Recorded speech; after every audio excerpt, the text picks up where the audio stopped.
Okay, here is my brand new 2018 Mac Mini. I went with the 6-core i7.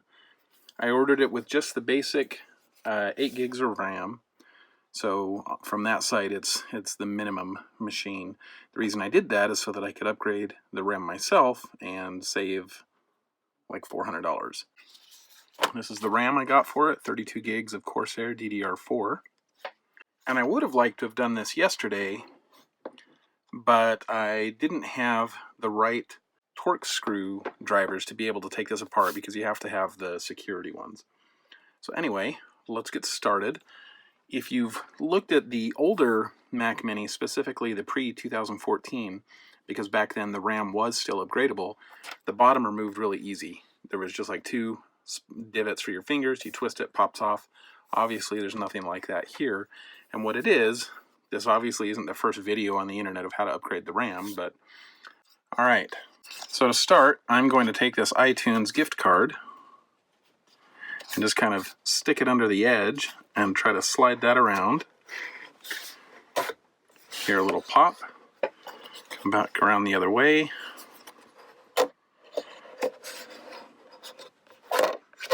Okay.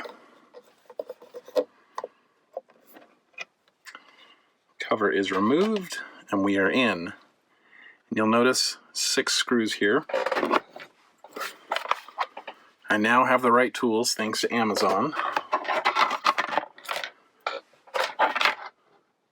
For this part, we're going to need the TR6 size Torx screwdriver, and that's the kind that has the little dimple in the middle.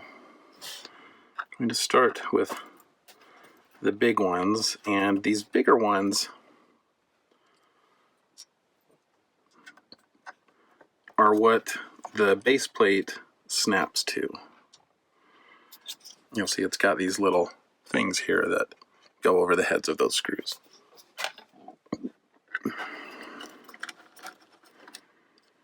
Okay, now I'll move on to the smaller screws, which luckily are the same size head, or same size driver, rather.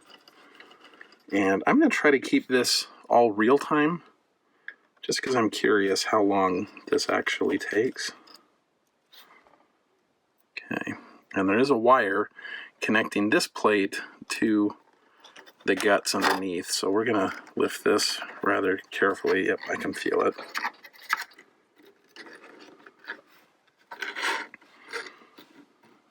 Okay, so we've got this antenna wire here. Let's see if this is the same size for this retaining clip. Yep.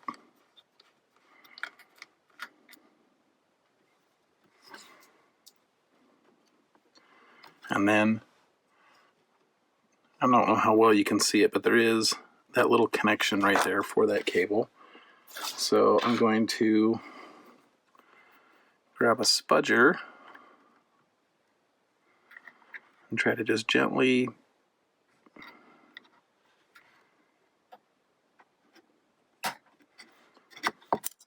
there we go. Set that to the side. And you'll notice you can't see the RAM. It's because it's under this shield. So it does take a little bit to be able to get to these RAM modules. We're going to have to take out this fan, slide out the motherboard, then we can remove this cage and upgrade the RAM. So first, I'm still using the TR6, though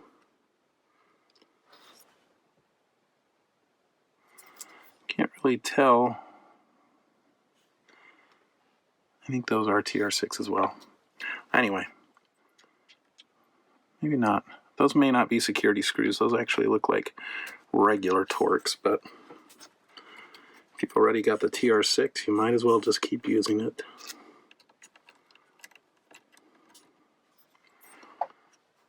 Okay, looks like just those 2.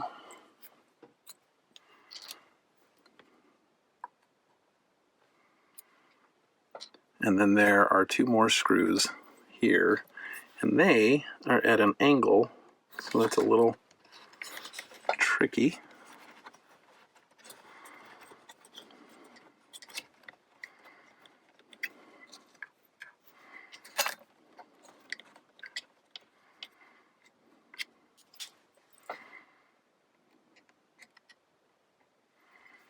Looks like those might just stay in, which is fine by me. And hopefully I don't lose them.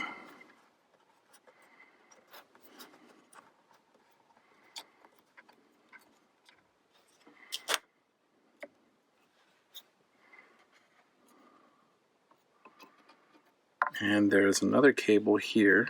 I'll make sure those are a little snug. Okay, good. Right here. Grab my other spudger to coax that out from underneath. There we go. This cable is going to have to get disconnected.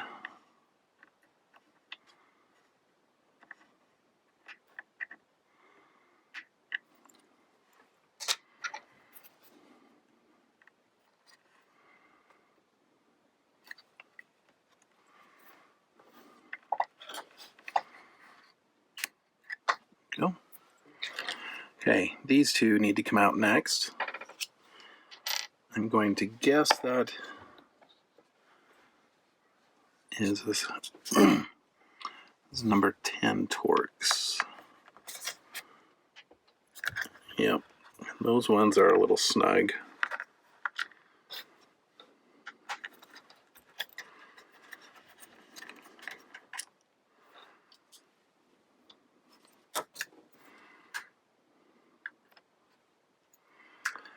And they have Loctite on them, so that would be why.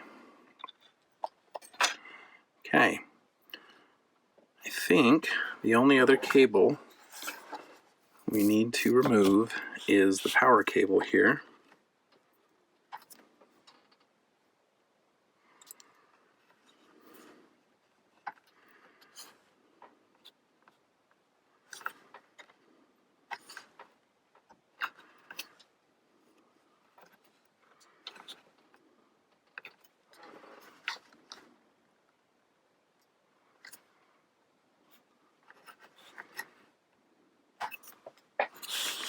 Spin this around this way.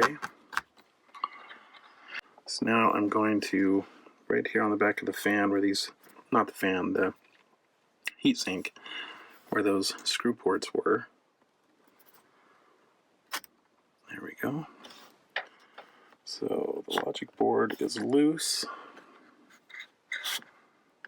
Now hopefully that gives us enough room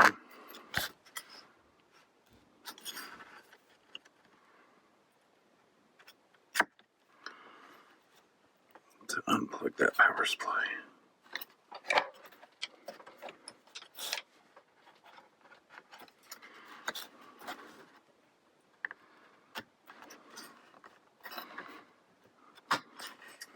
Okay, power supply is disconnected. Spin this back around again. So there we go.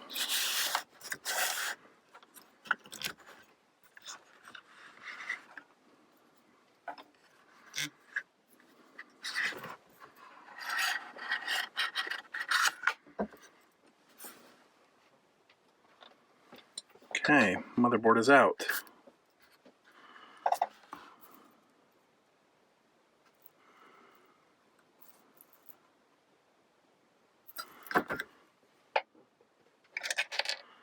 Let's see if that is the same size or not.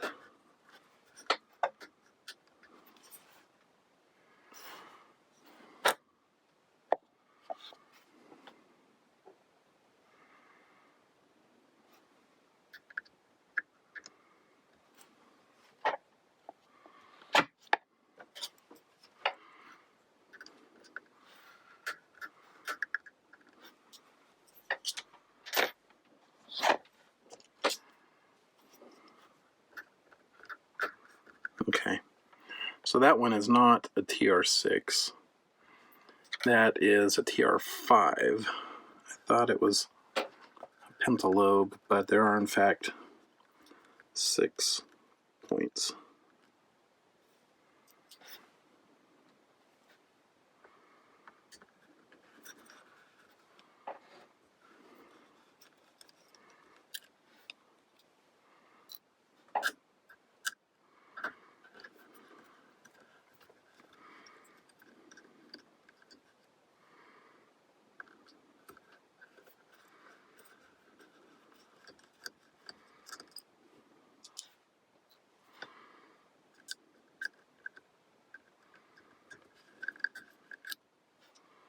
Okay. And it would appear that this slides up at an angle.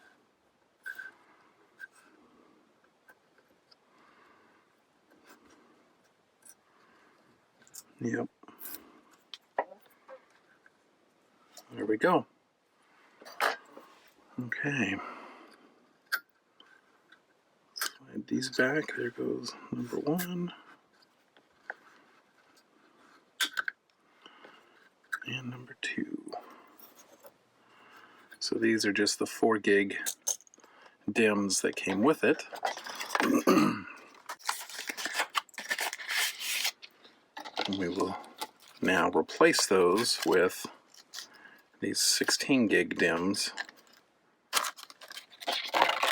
from the lovely Corsair. So we're going to put these in just the opposite order. Rear one first. Of course, with all RAM, make sure that that notch lines up with that little nib. Get it down in there all the way. Push straight back. Make sure we're not catching on anything. It should click when it locks into place. Same thing again.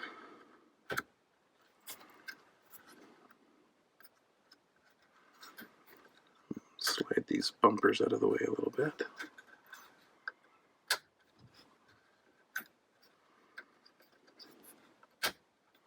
Okay. Make sure those are back on.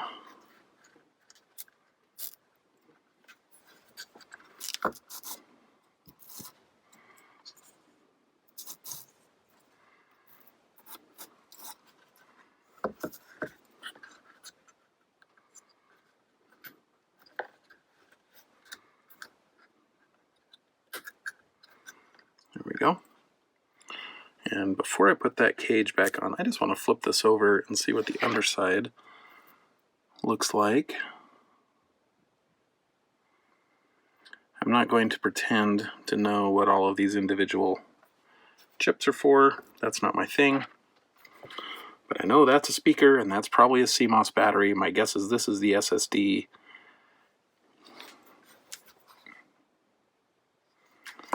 And I would suspect that that's the T2 chip they've been fussing about. All right, let's put the cage back on. Slide that down. Before I forget, we're going to take the original RAM and just stick it back in here, just in case I ever need to take this back in for service.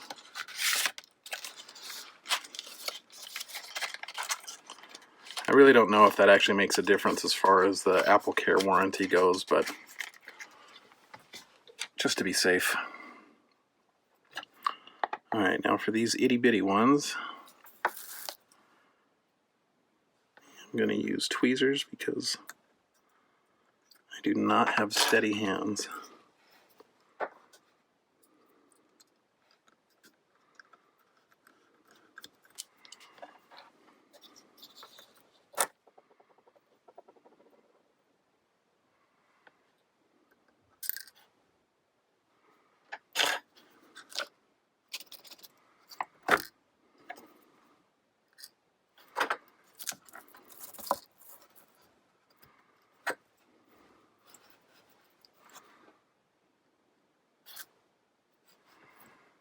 These screws, especially when you have sausage fingers like me, they're quite small. So proceed with caution.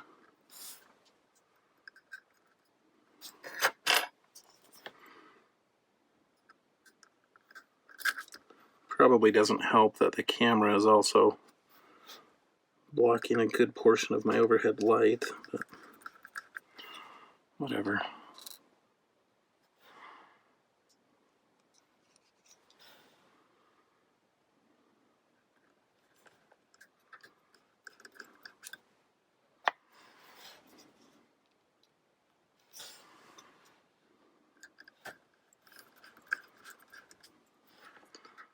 All right. Make sure these are all evenly tightened. Now it is possible to take this up to 64 gigs, which would have been nice, but it was quite expensive. This RAM on Amazon, I believe, was $285. To get 64 gigs was,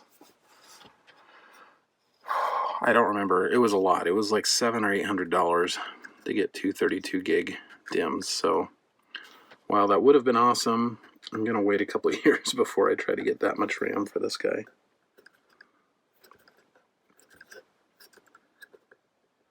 Okay, that's back on. So I believe we are ready to slide this back into the body.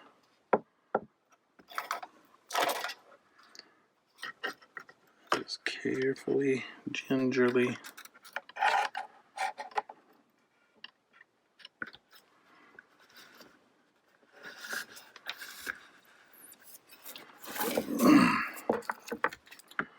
Slide it in. Before I go too far, I'm going to lift that cable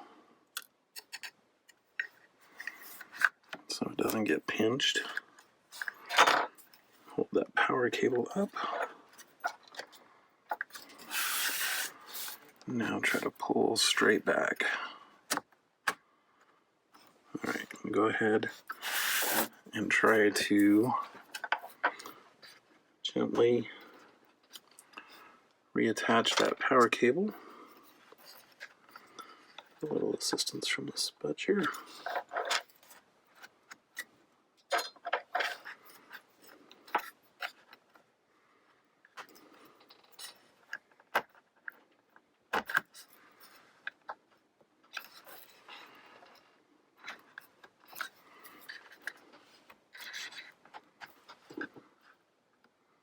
Okay, that looks fine.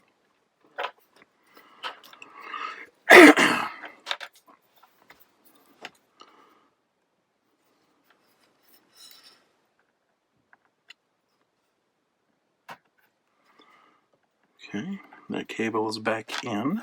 Let's make sure we gently slide this in the rest of the way. Okay. And it looks like we're perfectly lined up on those big holes. So I'm going to switch back to the TR10. And looking at that, you really don't need the TR10. That could be just a regular, there's no nib in the middle. That's a regular Torx. So you really just need the TR6, a T5, and a T10. But the only one that's the security is the 6.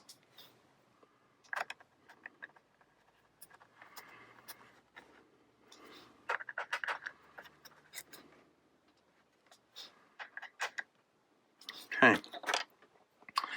Now we need to reconnect the fan, but we're going to do its power cable first.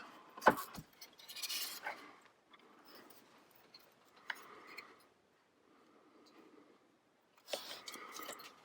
don't have great light here. My cable is quite short.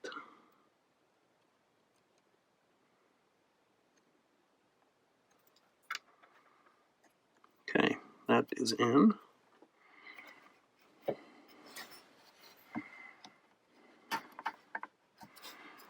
Line this back up.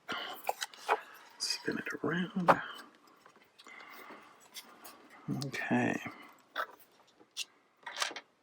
Back to the 6.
Alright, now let's reconnect that conveniently placed connector.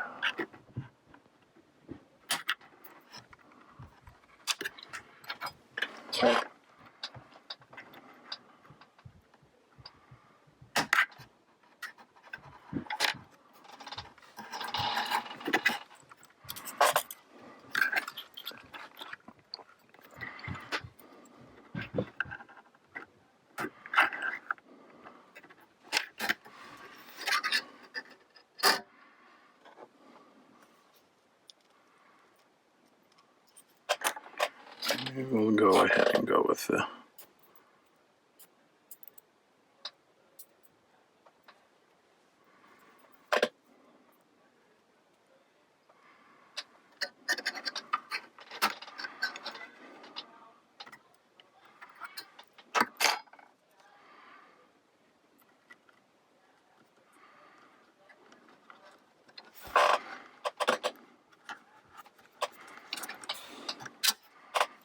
okay. I think we are good there. I don't really use the Bluetooth or the Wi-Fi, so I guess that maybe isn't critical. Actually, yes, I do for my watch. Never mind. All right.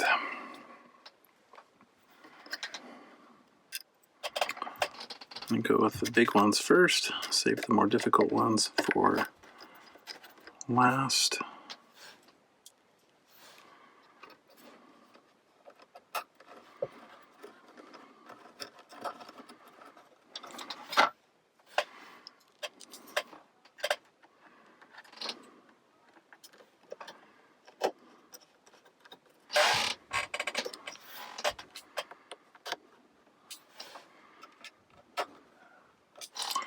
Okay. Now for the itsy bitsy pain in the butt ones.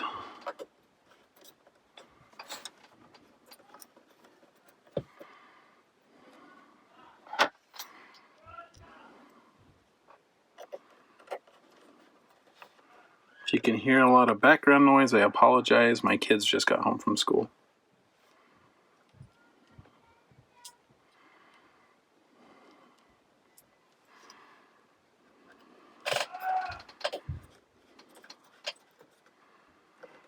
Okay, we have no leftover parts.